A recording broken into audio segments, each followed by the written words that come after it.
Boa noite.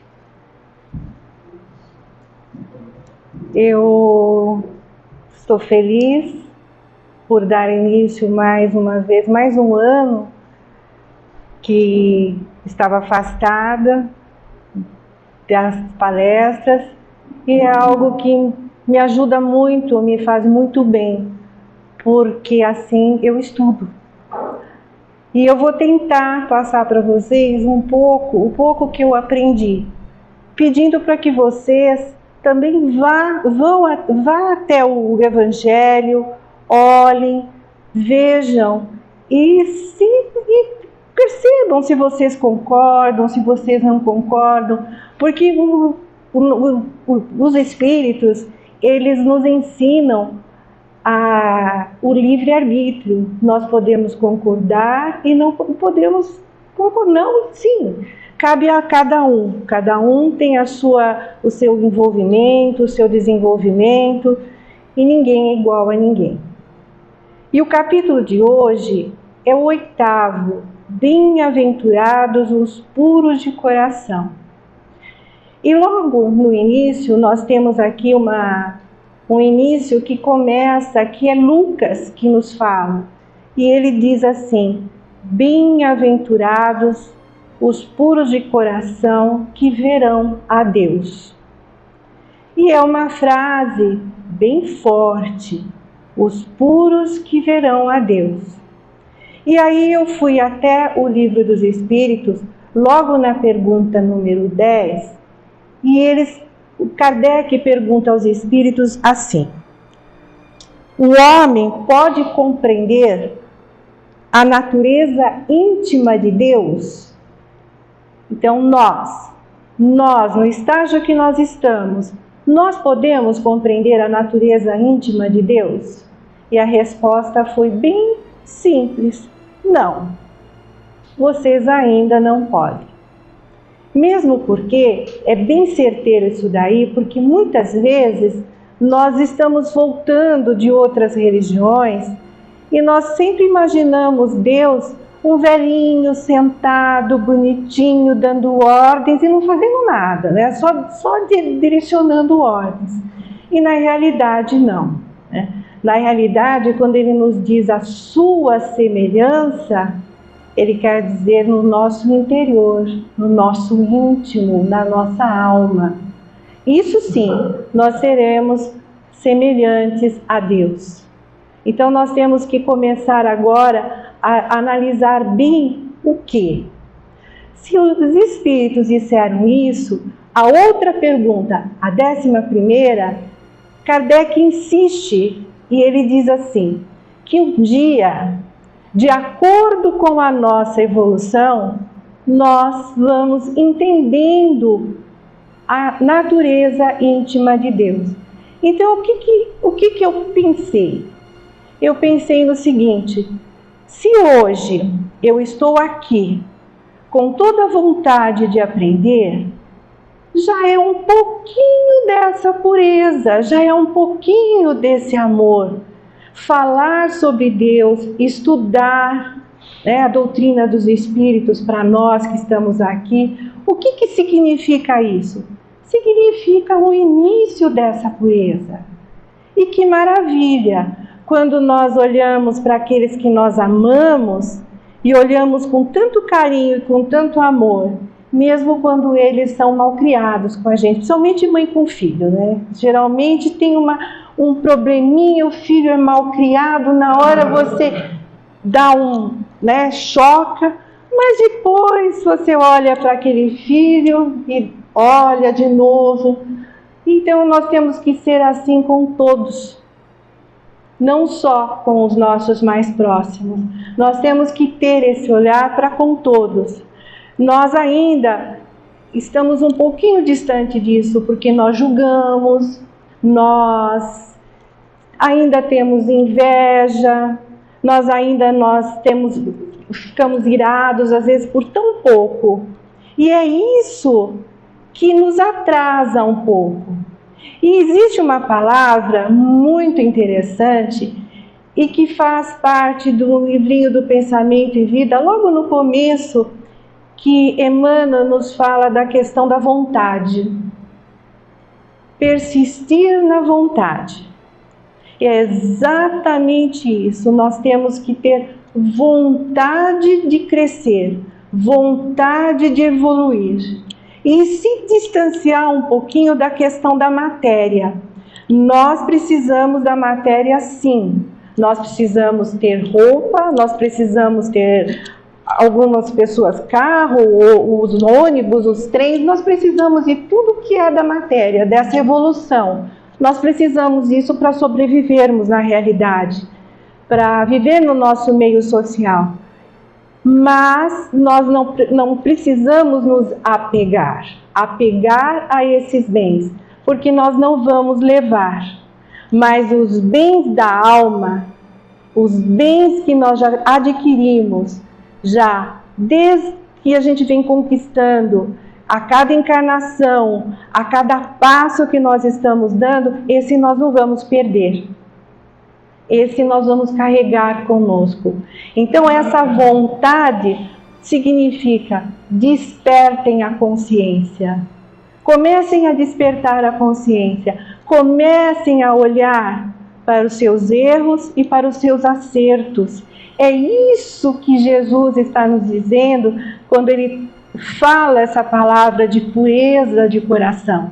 É o momento de entender e falar, olha, eu errei. Mas é o momento da gente falar, eu vou melhorar. Então é um capítulo que nos dá essa força e muito mais. A força que nós seremos sempre amparados por Deus. Ele não nos desampara em momento algum. Então esse amparo nós temos que agarrar com unhas e dentes e dizer sempre ao Pai, obrigada, Pai, por isso, por nos dar tanto e eu te dou tão pouco. E Ele não nos cobra nada, diferente de nós, como pais e mães, porque a gente cobra dos nossos filhos, sim. Mas Ele não cobra, Ele nos dá oportunidade. E hoje nós só estamos aqui porque Ele deu essa oportunidade para nós. Cabe a nós irmos para as nossas casas e, como seres individuais que nós somos, fazer o melhor em nossos lares. Se temos alguém que estamos magoados, vamos deixar isso para lá e vamos enfrentar esses erros de outra maneira. E se precisar chamar uma atenção, vamos conversar, vamos tentar amparar aquele irmãozinho, porque se eu estou enxergando que está tão errado, é porque ele precisa do nosso amor. E amor não é passar a mão na cabeça, amor é saber dizer sim e saber dizer não, mas saber falar, saber dizer. E isso nós estamos aprendendo. E isso que o Livro dos Espíritos nos alerta que nós também não gostamos de levar bronca, nós também não gostamos de ser chamados a atenção. E nós também temos que entender que nós temos que saber como falar com o nosso próximo. Porque se o nosso próximo está aqui, hoje encarnado, é porque ele tem a necessidade de crescer, assim como eu, como o outro, como vocês, como todos nós. É por isso que eu comecei o Evangelho dizendo para vocês como é importante voltar a estudar, a falar, a olhar esses detalhes. E quanto mais a gente vai lendo, vai estudando, nós vamos percebendo outros detalhezinhos. Por quê? Porque esses detalhes, lá no Evangelho anterior, quando eu fiz, eu ainda não tinha entendido, eu não tinha crescido. Então agora eu espero que no próximo eu cresça um pouquinho mais. Devagar a gente vai chegando, devagar nós vamos indo. Então é exatamente esse carinho que eles nos dão. Eles estão sempre nos abraçando. Nós é que não sentimos muitas vezes esse abraço, mas nós estamos recebendo sempre a todo momento. E depois ele fala assim, ele fala sobre a criança, né? Jesus estava no meio da multidão e os apóstolos tentaram impedir que as crianças chegassem até Jesus e Jesus disse: não, deixe as crianças virem até mim, né? Que as crianças são puras, né? São puras de coração. Na realidade, nós temos que entender o seguinte: a criança é um ser encarnado como nós. Nós também fomos crianças e hoje nós estamos aqui tentando aprender. É a mesma coisa. É obviamente que você enxerga, olha uma criança. Eu acho assim, não tem coisa mais bonita, na minha opinião, ver uma criança dormindo. É muito bonito. Você olha aquela criança dormindo, você sente uma paz, você sente uma inocência.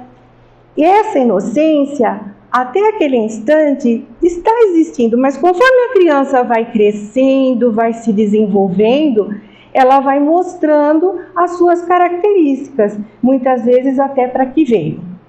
Então, a gente como pais, avós, educadores, tem que perceber e começar a ensinar. É o nosso papel de observar e tentar passar o melhor para aquela criança, para que ela cresça um ser melhor, para que ela consiga, que a gente faça um papel para que ela se desenvolva. E é justamente que Jesus está dizendo isso.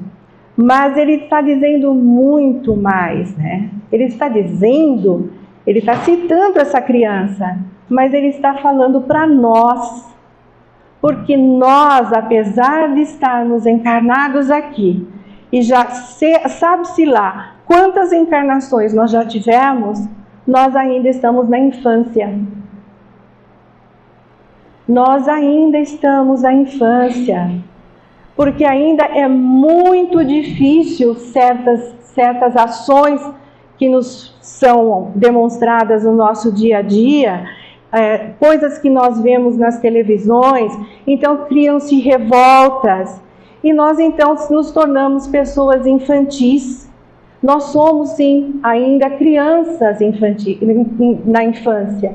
E é isso que Jesus está dizendo. E ele podia dizer. Ele tinha esse direito de dizer e alertar nós, sabe por quê? Porque ele já tinha essa pureza. Ele via Deus. Porque ele já tinha a pureza de coração. Ao contrário de nós que estamos a caminho. Mas o mais bonito, o mais lindo disso tudo é que assim, exatamente como Jesus conseguiu, nós também vamos. Não importa o tempo. Cada um tem o seu tempo, cada um tem o seu momento, mas nós vamos. Depois Kardec, ele vai tratar do pecado por pensamento e adultério. E o que ele quer dizer com pecado de pensamento e adultério? Quando ele está falando aqui no adultério, ele não está só dizendo para o adultério de um casal, de casais, de não casais, não interessa. Não é exatamente isso que ele está dizendo. Ele está dizendo que nós adulteramos a lei divina todos os dias, todos os momentos. Nós cometemos adultério sim, com as lições morais, com as lições que Deus nos deu, e essas são imortais, elas são eternas. E nós todo dia, nós sempre damos uma adulterada nela, nós resolvemos. Durante um dia, nós não conseguimos nos equilibrar totalmente. Então, nesses desequilíbrios é que correm esses momentos que a gente faz uma adulteração. Mas é mais interessante lembrar que nós somos o que nós pensamos. Se nós somos o que nós pensamos, o pensamento, ele não para. O pensamento está sempre girando, fazendo seria uma explicação mais intensa, mas nós somos o que pensamos. Ponto. Partindo daí, se nós somos o que nós pensamos, a gente tem que começar a pensar em que grau de pensamento nós estamos. Por exemplo, Nós só pensamos mal? Se nós só pensamos o mal, nós ainda estamos num estágio a crescer bem maior, né? Nós precisamos começar a policiar. Aí nós vamos para um outro estágio. Nós pensamos o mal, mas a gente consegue perceber e falar, opa, para que eu estou pensando dessa forma? Por quê? E aí você consegue se reequilibrar. É exatamente isso que eu estou dizendo. Eu acredito que a maioria de nós esteja nesse estágio. A gente cai o pensamento, vem aquela coisa, mas a gente fala, opa, vamos parar. E tem aquele que não vê mal em nada. Aquele que só pensa o bem. Ele só vê o bem nas ações, em todos nós. Porque é aquele que consegue enxergar realmente que todos nós temos jeito.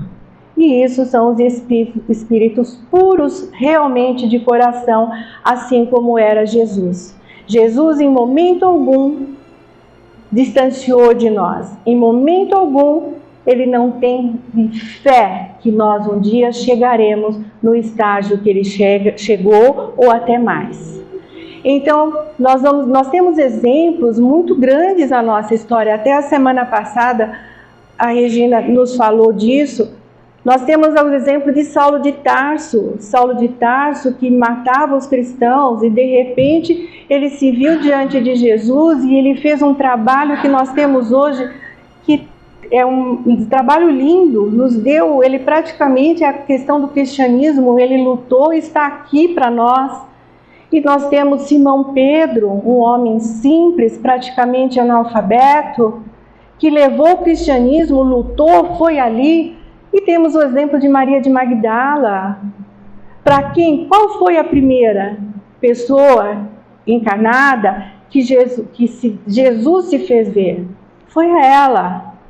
E ela não interessa os erros que ela tinha, mas ela teve aquilo que eu citei lá atrás. A vontade de melhorar. Não interessa o que ela foi ou o que ela não foi, ou o que eles foram ou o que eles eram. Mas eles chegaram num estágio de luta, de amor, para conseguir a fazer aquilo que eles se comprometeram. E essa é nosso planejamento de vida. Nós temos que dar continuidade àquilo que nós nos comprometemos a fazer. E o nosso compromisso é justamente isso, crescer, evoluir. E tem um outro item que ele fala das mãos lavadas, verdadeira pureza e mãos lavadas. O que ele quis dizer com isso? Qual é a verdadeira pureza? A verdadeira pureza é aquela interior, é aquela que vem de dentro para fora e não de fora para dentro. Ele estava se referindo, obviamente, aos judeus da época. E nós ainda, muitas vezes, gostamos dessas questões de rituais.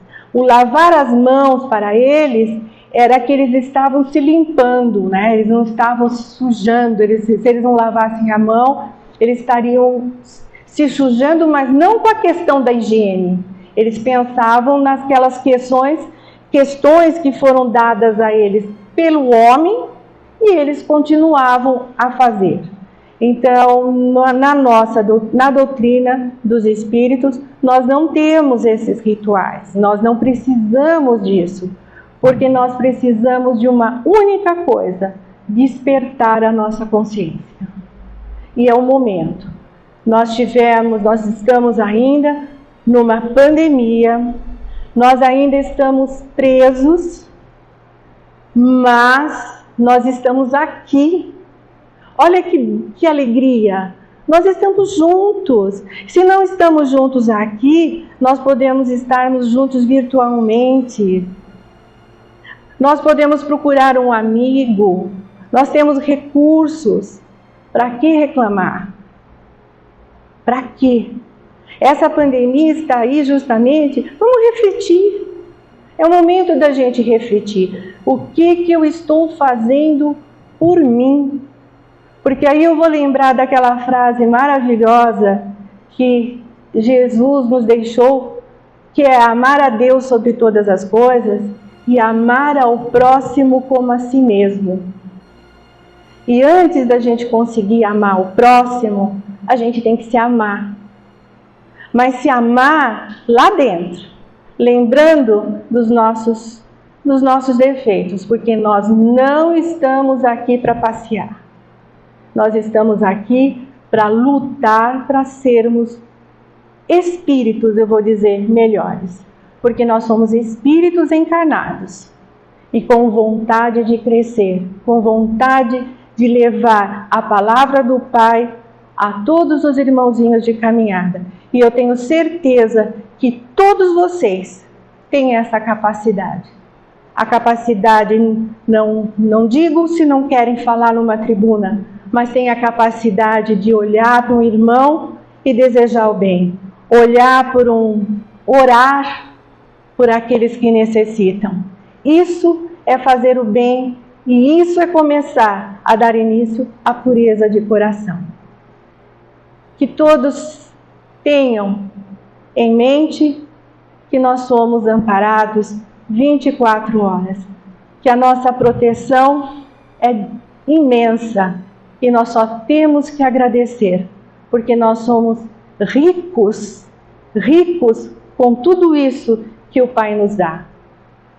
É que nós só vemos o lado da matéria, mas o lado espiritual, a riqueza é imensa.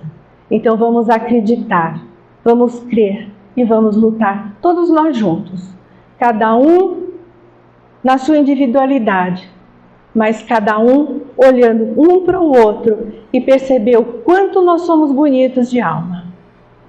E assim eu encerro o Evangelho, agradecendo por me ouvirem e desejo a todos um grande abraço. Obrigada.